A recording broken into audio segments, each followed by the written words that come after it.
Hello, everyone. Welcome back to a brand new episode of the AVS show coming to you straight from New York City. Hey, everybody. If this is your very first time on the show, make sure to subscribe to our channel. And after the show, go on Instagram and follow us at the AVS show. Throughout the entire show, you can join in the conversation by dropping your comments below. We love those comments, right? Yes. All right, so let's dig right into the topic. Okay, so the first story, Zimbabwe. Zimbabwe cries out for help as bread, pano brodo, becomes unaffordable. So citizens are now forced to use other alternatives. Did you guys hear the story?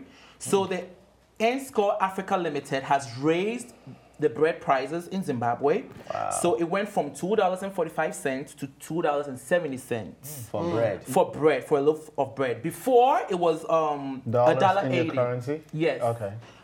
Since 2017, bread prices has gone on the rise, and it's due to water, power supply, high labor, flour, and diesel prices. So the country needs bread. So I don't know if we have to donate bread to Zimbabwe or what's going on, but it might not be a big deal to us, but it's a very big deal to them, especially the poor people. So I was Googling good cornbread recipes because they make maize and corn there. They already have their own natural resources. So I'm not understanding again, which of course, I know you guys are going to be like, Aisha's a tangent, but Zimbabwe, of course, owes a lot of money to you-know-who. The elephant in the room. Yes. Okay, that makes fortune cookies. So look at Zimbabwe resources are diamond, gold, iron ore, chromium ore, vanadium, asbestos, nickel, copper, lithium, platinum.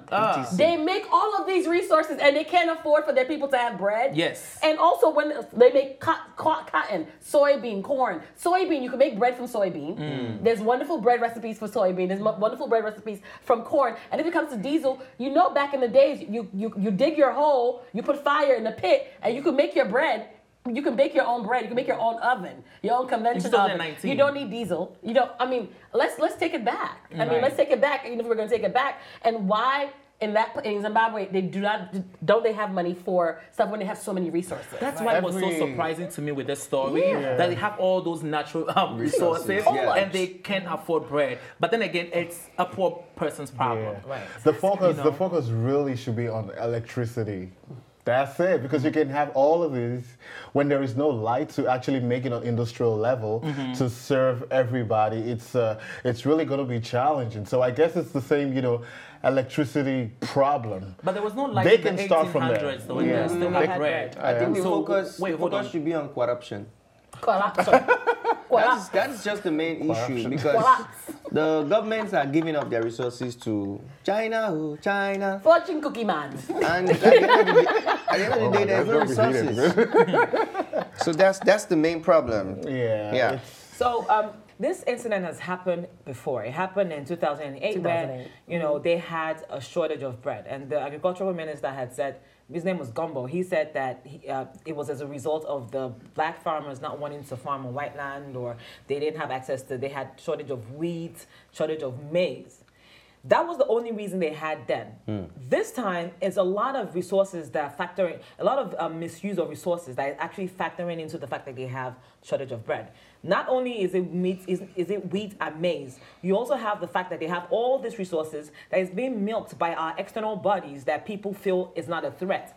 China, again, they come in, they take advantage of all, and Charlie, I know you're about to make that face, but they take advantage of all the resources they have and they're not giving anything back. You're using the country, now they're in dire need of things as minuscule as wheat and as bread. And you know we like bread. And to us, it might not be it might not be serious, but to them it is, because bread factors into everything that they do. Their tea in the morning, their meals in the afternoon. Yes, they can make alternatives, but if it's not being paracetamol, if you're not being Panadol, you're not good. You're not be like Panadol. Exactly. If it's not bread, it's not bread. You can have the cornbread, you can have the wheat and the soy bread, but if it's not, that's our flour that makes us fat. It is not it.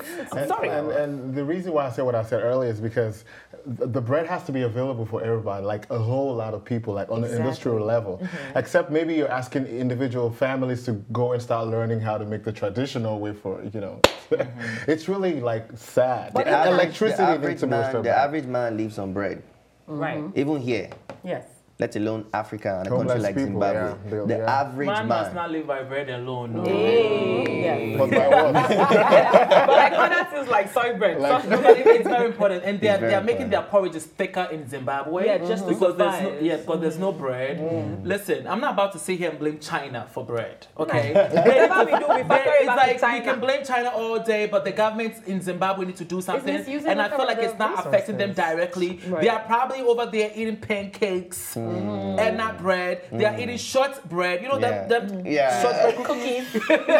And so it's not really affecting them, and they can afford the expensive You're bread. right. Let me clarify. Yes, we cannot blame China directly because China have done their part, and the money that they're collecting from China is not getting to the citizens because we have those greedy leaders that are up there, like you said, And they love bread too. getting fat on short bread as opposed to actually eating the actual bread. Their own bread is made with diamonds and gold. Hey. So they're not. want It's that not, bread. it's not trickling down to the masses, to the local masses, and these are the people that are suffering. Just like in Nigeria, we the masses suffer for everything that the government is doing. They will collect money, even in Ghana, they will collect money for bauxite and all, but the people are suffering because it's not getting to the people. Yeah, but the thing is, how serious is this though? Because when I was looking into the story, I'm like, okay, why is the media not really putting this out? Why is CNN not reporting this? What, is this serious? Do you guys is it an emergency?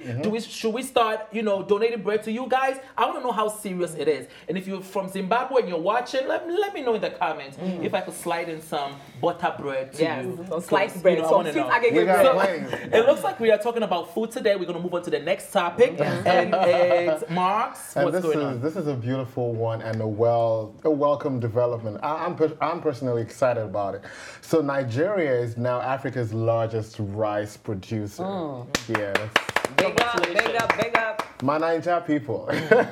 Okay, so Harold Roy Macaulay, Director General of the Africa Rice Center in Benin Republic, told the nation on Monday that Nigeria is now Africa's largest rice producer. Before now, Egypt was Africa's largest rice producer, cultivating 445,000 hectares of farmland to produce 4.4 million tons annually.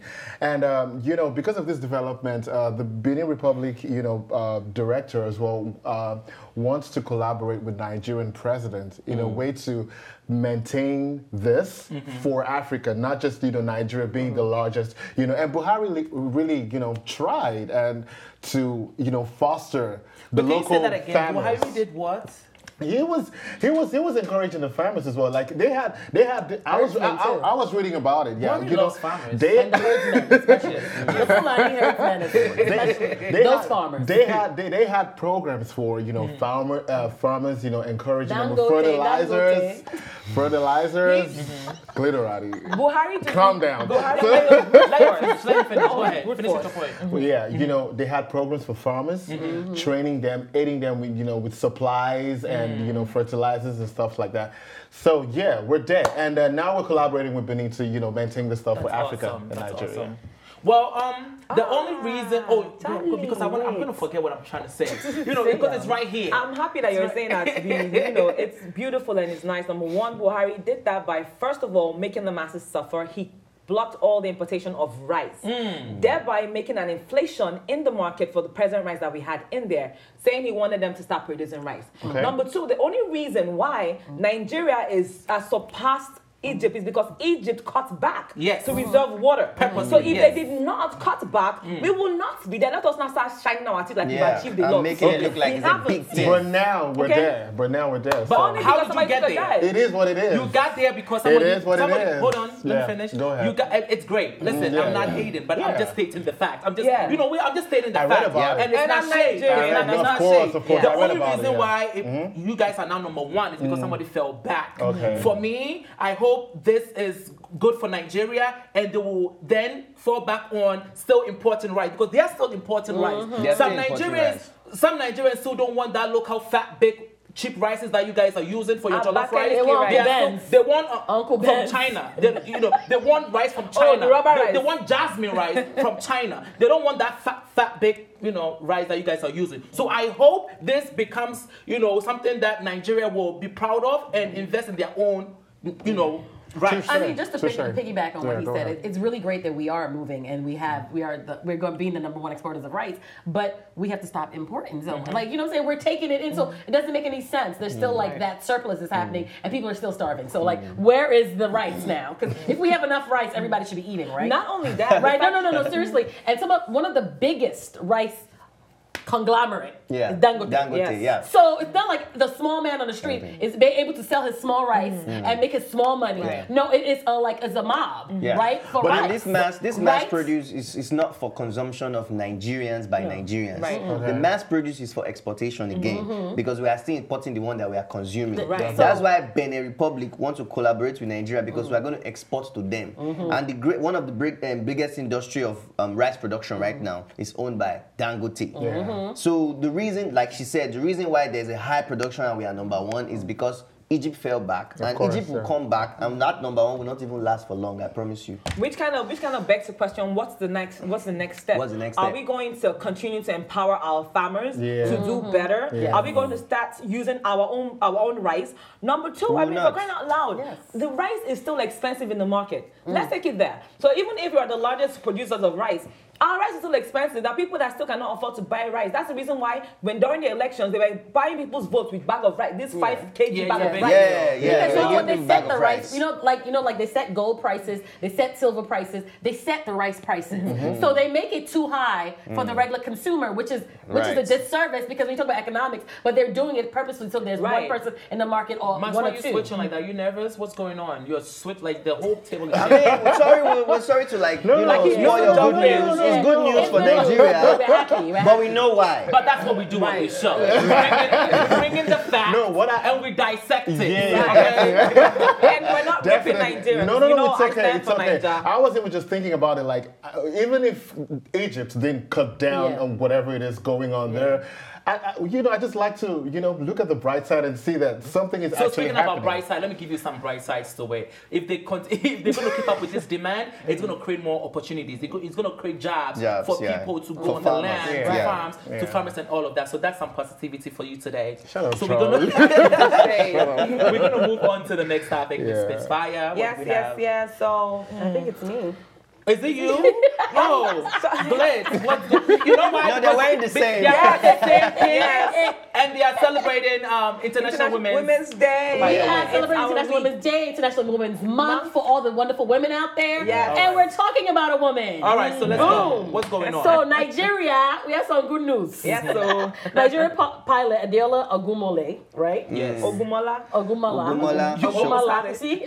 So let me more. Okay, the first Nigerian pilot to fly on Qatar Airways. And you know Qatar. Yes. They're very particular about their pilots. Absolutely. They really stay within a certain race, but I'm really happy that she's there. And she's also flying one of the biggest planes, the Dreamliner aircraft, which is huge. It's huge. It has like multiple levels in it. It's like it's like Superline. That's the plane that has the showers and the suites and things like that. Okay. So to imagine a Nigerian woman holding it down in Qatar, I think is really, really great. It really speaks to the fact that there are a lot of women pilots that are making strides in this world. Right. And it's really, really good to have one coming out of Nigeria. Because I know they have Kenyan women are doing it. Right. There's a lot of South African women. There's a lot of women that are doing it. Yes. So now it's really great for them to shine a light. And it was celebrated in all the blogs. Yeah. So it's bad news. She's the first, right? Yes, Nigerian woman. From Nigeria to fly on with Qatar Airways. Okay. Yeah. International airline. So it was great to see something celebrated. It's really a big deal. It's really a big deal because for them to have a black woman, an African woman, to be entrusted with something like that. Yeah, a big, aircraft like that. That's really huge. That's a milestone for a woman. Yeah. And she looks like she's a power woman. She doesn't play. That's how she got to where she got to. Oh, Charlie, are you going to be in that flight too? She's, on there's shower, everything. There's shower, there's maid service, there's all of that. When you fly first, they will do your pedicure, Charlie, you Pure. can trust us. Masseuse, all of that. We happy ending. That can you can't even afford it. Well, when I first saw her, honestly, or fact, she looks like Ghanaian. She looks like Oh. one of my... No. There we go. Seriously. But There we're we all go. the same people. There So we Did go. I say we are not? I'm just saying she looks like a Ghanaian. Yeah. I'm super proud of her. Congratulations. Yeah. You know, being a female pilot is a big deal because it's one of those positions where you are clearly the leader. Yeah, It's gender a leadership, specific. right. Yes. Position. So it's great setting that example, and I hope my little sisters are watching. This is awesome. Congratulations.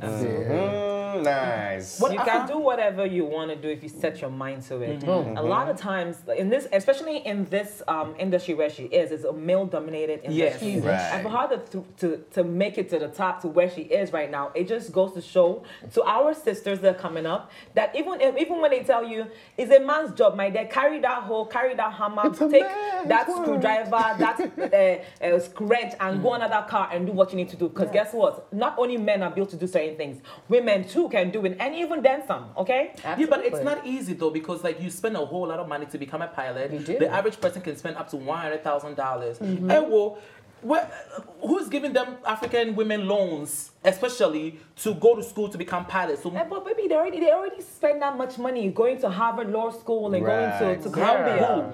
Women too. They already pay that much too. money. They pay high money. It's not the most Scholarships. expensive profession. Scholarship out of pocket too. Yeah. Why do We you got think a rich lot of Africans Nigerians, are too. deep in debt in the States but because of we're loans that talking they take about out? African woman, you know. Even in Africa, there are a lot of them that come from Africa out here. They come out here to go to school and they fund it. So Okay, so it's I'm the saying same we're thing. talking about an African woman. A job like this, it's either you do that job or you don't have a family because it requires a lot of traveling. You're going to be going from country to country. How are you then going to start a family? But there's a lot of women, a lot of captains, and a lot of women. It's the same thing that the guy did. They have children. Men have children. A woman can have a child too. Have a child, and then you hire you have your people that you hire or your family. But we expect the there are man people- to go out there But and work and the though, woman bring, too. and bring the bacon. Yeah, but that's why the culture is changing now. Okay. Right, the Yeah. paradigm is shifting. Yeah. The I'm just paradigm. bringing the conversation to the Yeah, table. yeah. so we Yeah, can all everything discuss everything it, is yeah. all, plans, you have the nannies and you know your schedule. Yeah. And the schedule of your husband as well. So yeah. Plus, that's not the only job that actually requires you to move around. Right. Doctors Without Borders, they move around. Yes. What they call it,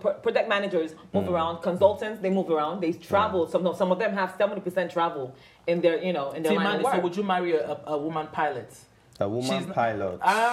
She's not home to cook for you when you come back. Would you be comfortable? But you can be in the sky in the high club though. What do you think? I mean, if she writes my private jet, because I'm an artist, so we could tour together. Okay. Oh, yeah, we go. Oh, But I'll think But about thing it. is, it's really, you know why it's really, really great? Because Hold a lot on. of African pilots, like you said, they go for training and everything, do not get hired by the African airlines. They hire expatriates. So there was a big thing one time where the pilots were kind of picketing against it, and for somebody to pick up a Nigerian woman to hire them for something that's outside of Nigeria is really great because they're not hiring, like you say, they go through school, they do all of that, and they're not hiring our own people, and that's really not All right. right, so Miss Adeola, congratulations. Yes. Congrats. We'll see you on the flight. Congratulations. All right, so let's move on to the next topic, Miss Spitfire. What is this with this suck and die? What's going on? What's the problem? She brought a topic called suck Suck and and die. die. In Kano State, Kano State, Lagos, Nigeria. Nigeria. Like me, I like Lagos. Madam I love Lagos. Eko. The big four. The big four. Kano State in Nigeria. The police nabbed people with cocaine, tramadol, a drug called suck and die Oh no. from drug dealers in Sabongeri. The gist is some suspects were paraded by Kano Police Command after they were arrested over various crimes that they committed across the state, even during the election period. And it came to light that they found within their possession, get ready for the list, tablet Exol, 5 to 39,000 tablets.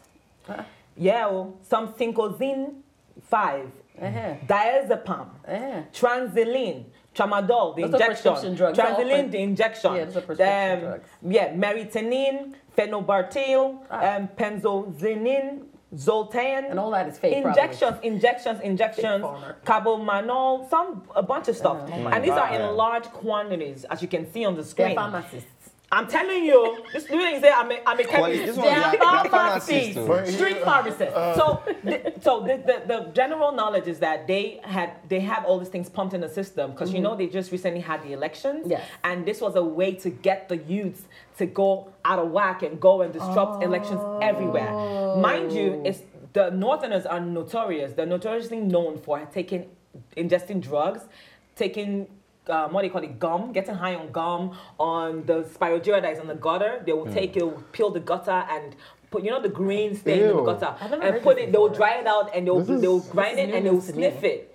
Oh, they get high on a lot of things, girl. They were just drinking People can sniff anything to get high. Anything at all. This makes me extremely sad. When I look at this picture, I see underaged boys. I see kids with future. Like, what are you doing? It's really, really sad. And another problem that I have with this picture right here. You see how they've parceled all them drugs? That's the exact same way I parcel my Kobe, my dry fish when I'm coming back. And they snatch it from you. Right? They snatch it from me.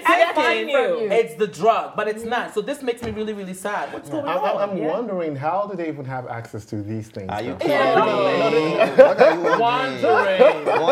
We can give you a whole list. You know, at the port or at the airport, the customs people, NDLEA, right? That's the body. National Drug Law Enforcement Agency. They seize these drugs. Somebody got to be out there selling. They seize the drugs when you cannot pay their cuts, when you cannot bribe them, when you cannot pay what they expect. And then they go back door. But they seize the drugs. Fly it in though. They are, come through, not Ghana though, but they could come through Cameroon, they could come through other places that you could drive in. Really, Charlie. And we all know them borders. Really, Charlie?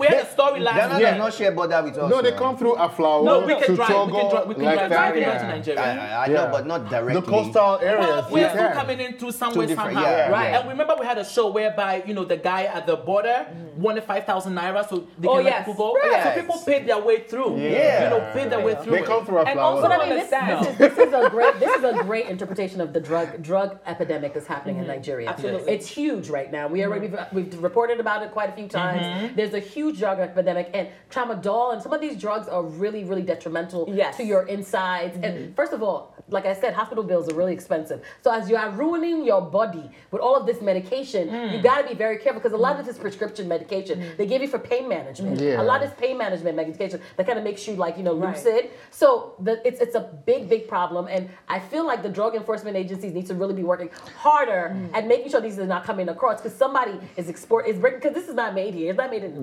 Nigeria. And my people, if you cannot pronounce the drug, don't take it. Don't take it. All these things that you were mentioning, don't take it. You can't pronounce them. Charlie, let me tell you, you're telling them not to take it. They have manufactured new one. They have suck and dry. What's the suck and dry? Suck and dry. You can pronounce suck and dry. In Yoruba land, they have something that they call popo, mixed together. Okay. Suck and dry is a mixture of all these things that they cannot pronounce. Maybe they took one letter from each of the medication and came up with suck and dry. So when you suck it, when you have so they are making their own model. When you see the videos on Instagram, when you see somebody, you see the guy who takes something and you just go, immediately, That is what it is. Like literally, some of them will get into a state where they would machete their mother into 10 naira meats and not even realize it. This is terrible. There was actually a picture. They caught some other group too. About 950 of them of the touts. They arrested 950 of them with what they call it, machete. With 750 machete, new ones. Where do you think it came from? It was supplied by the political bodies. Yes. They caught a bunch of them at the APC camp. So you know that they're funding. You're asking where the drugs are coming from. The government is also supplying the drugs and also supplying them with machete to go and cause problems. They don't care about your life. There's a video online anything for money. There's a drug in Ghana where it's like a liquid, so you take it for manpower. So people are taking it for manpower. You know what that is? For suck and die. For suck and die. No, it's not suck and die. No. Manpower. You suck and manpower and die. Oh my God, you don't understand. You don't understand. No, it's called suck and do. What is manpower? Manpower is beberu energy. So that you can Charlie, what is manpower? No, Timani seems to know more about manpower than I do. So Timani, what is manpower? Well, I only Have know. you ever taken I've one? never. I don't do drugs. I don't do drugs. Okay. I've even stopped drinking alcohol. All right. What is manpower? Our viewers want to know. I said manpower is the beru. What is Beberu? Explain now. When you take No, it, really. when the bedu enter body, When the bed So the police caught them and then they poured the drink, the drink Yeah. on the phone. You know, like the takeaway bowls. Yes. Styrofoam? Yes, Yeah. they poured it It and it burns started it. melting. Yes. Oh my God. People were consuming Consuming that. that. Can you Like acid. imagine? It's like acid. Yeah. What is it? I want to ask a question though. Okay, so with this drug, you know, it's not prescribed. You don't know what you're taking. Versus our herbal medicines that some Like people weed? also take. When I go to Ghana, I see them selling it. Right. Some is Herbal for like Yes. you know, heart Yeah. attacks and all those, Yeah, and it yeah, looks yeah. scary. For blood and pressure people are and still stuff. taking that. So what is the difference then? It's from the land, though. It's not The- manufactured. It doesn't have other additives and things like that. So it's a little different. Because a lot of this medication is But you don't know pumped what up you're with- taking. With And also- horrible Hold on. But you chemicals. don't know what you're taking. I know, but at least it's a little bit safer because it's coming directly from the land than you putting it and diluting it with so many different chemicals. CHCI, CIMC, CCC. Who has time for Okay. that? Because you don't know what's in And it. mind you, And- before the white medicine, we already had herbalists. We already had all of this in And they existence. cured a lot of We lived ailments. off of this, and it cured a lot. Even Dr. Saba, is it Saba? Sebi. Sebi, who actually had a cure for HIV/AIDS. They killed him. It was off of herbs. So the herbs is what is being used. It's the extracts from the herbs that they use in making all these drugs that they take. And The herbs. I especially, don't smoke, by the way. especially in And it's moringa. in Moringa an- is a big part of that HIV. in an AIDS. environment where there's a whole lot of self-medication, they really have to be very careful. And talking about the herbal ones, another thing is the right knowledge in applying them. You cannot just go and take anything. If you have the right knowledge, if you have a grandmother who has all Has the that knowledge information, on- Yeah. When a doctor prescribes me medication, I'm looking it up before I even start That's taking it. right. Yep. And it tells me all of the side effects, Yeah. all the things that happen, and if any of the medicine I'm taking interact with it wrongly. Right. And Yeah. all of this medication is online, so they can Google it Yeah. and find out what they're taking. And you also Not have to know Google the it. dose that works. No, don't Please Google. don't Google All it. right, Because you have a ask- headache, you go Google it, they're going to tell you you're going to No, but die. literally Hammer. everything you can Facts. find out what it gives you. So make sure that you're looking. And also know the dose that works for you, because the doctors will prescribe for you based on what they see, but Yeah. you know your body and you know how it's interacting with your body. So Yeah. you have to know to reduce the dosage or increase it. Yeah. Some You of work them with what have you ERs. They have All right, extended doctors. releases and stuff. Let's move on to the next shade. Let's move on to the next. Okay. Manpower. Bebedu. All right, so Timani, what's going on in Ghana? China, oh China. Ghana, my Ghana. The beautiful Accra that just celebrated their independence. Yes, 62. Shout out to Ghana. 62. Well, findings birthday, have Charlie. it that the vice president of Ghana, what's his name again? Mahamudu Bawumia actually went to China and he signed a memorandum of understanding whereby Ghana will be receiving a funding of about $19 billion from China in exchange for their bauxite reserve. Nice. And this money that will be coming from China will actually help Ghana to foster their infrastructural developments. We all know that there's a very big land in Ghana called Atiwa. It's a forest. It's a 26,000 hectare of land. And that's where Ghana's bauxite reserve is. And the reserve is worth right now about $500 billion. Can you imagine? It used to worth like 460, but now it's worth $500 billion. So China will have access to 5% of that reserve for the next 15 years. God forbid. And in exchange for that as well, China will be allowed to control the Sino-Hydro company, a hydropower engineering and construction firm in Ghana that fosters construction of infrastructural projects. It's their company. It's not Ghana's company. So, but it's gonna be in Ghana. Yeah. So they're their gonna enhance the development of infrastructure Yeah. in Okay. the same Ghana. So I thought I should bring this to light because the last time we had a conversation where the king of Ghana, representing New York, actually Yes. said that China has no hand in Ghana. In Ghana. So I would like to know what you guys think. If this $19 billion is actually going to help Ghana, Well, who Yeah. said China has He- no he hands should, in Ghana? well, infrastructures, all the infrastructure that have been put in place, like the airports, the pipelines, and all that. But you are going back to the airport again. I never said China has no input in Ghana. China has helped in some of the great infrastructures that we have in Ghana. Okay. So yes, but not the airport. That was my point. Right. But when it comes to infrastructures that are being built with regards to this agreement, we are understanding that there is a higher percentage of the Chinese manpower that will be involved in the construction, meaning that Ghanaians will not even have that much employment from these infrastructures. I don't know where you got that information from. That's not well, true. It's from Ghana. It's not true. What is happening right now is an exchange of goods. We have a lot of bauxite.